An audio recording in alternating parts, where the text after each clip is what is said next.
I was only 18 when my life stopped being mine. I didn't choose that marriage. I didn't choose that future. But I lived it anyway. In my family, daughters don't question.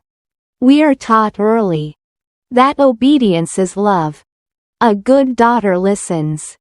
A good daughter sacrifices. So when my father looked at me and said, "It's time for you to get married," I didn't argue. I smiled. My chest felt heavy. My hands felt cold. But I lowered my eyes and whispered, "If this makes you happy, I will say yes." The wedding happened fast.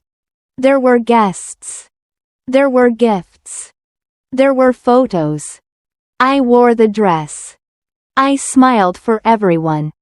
People said I looked lucky. No one asked if I was ready. After the wedding, my world became smaller. Days felt quiet. Too quiet.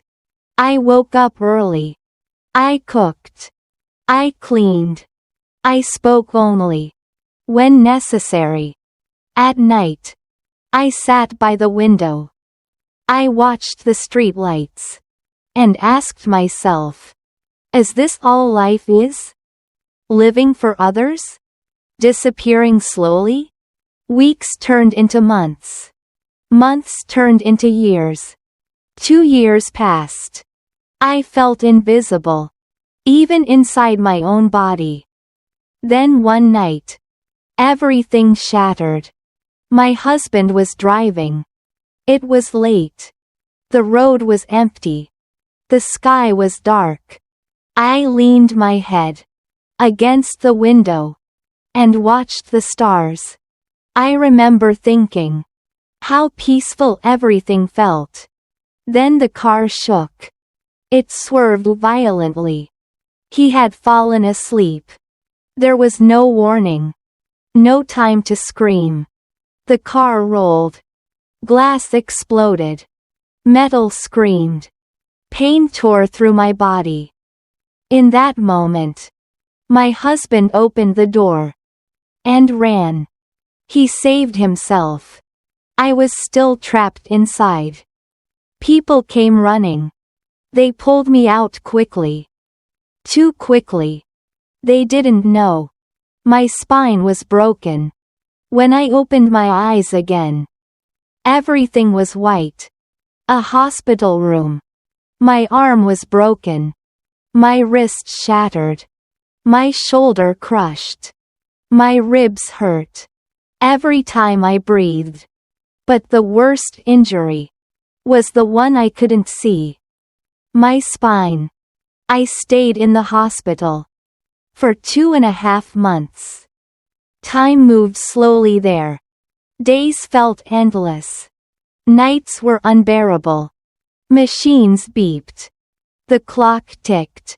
I stared at the ceiling and asked myself, why did I survive?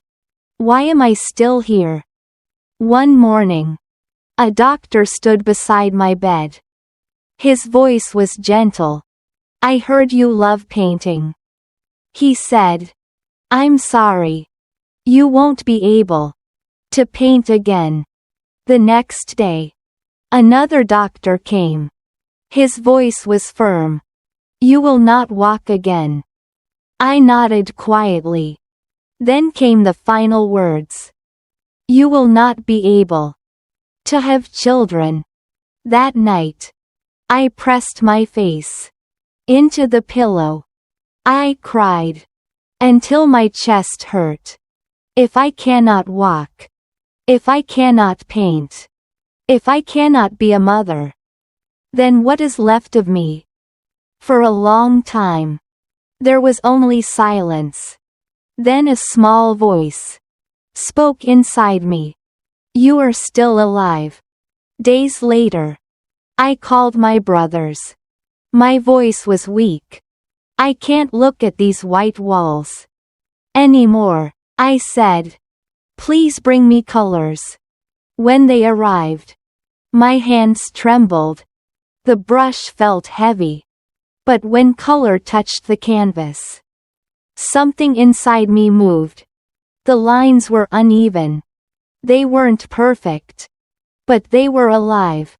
People stopped to watch. So beautiful, they said. They didn't see my tears. They didn't feel the pain hidden in each stroke. But that day, I spoke without words. I made a promise. From now on, I will live for myself. My first fear was divorce. I was afraid of judgment, of whispers, of shame. Then I realized fear only survives when we obey it. So I let him go. When I heard he married again, I didn't cry. I typed a message, deleted it, typed again. I wish you happiness.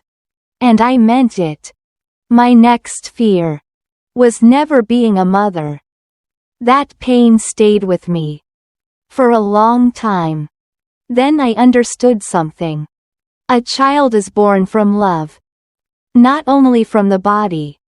I chose adoption. I waited. Months passed. Then years. Sometimes I doubted. Sometimes I cried at night. Then one morning, the phone rang. There is a baby boy. The voice said. My hands shook.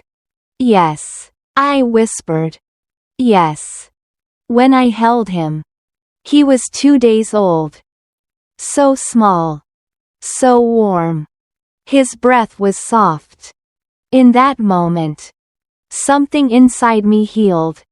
I became a mother. Life in a wheelchair is hard. Not only because of pain, but because of the looks. People stare, or look away. Some speak slowly to me, like I cannot understand. At first, that hurt deeply. Then I stopped caring. I refused to hide. I painted more.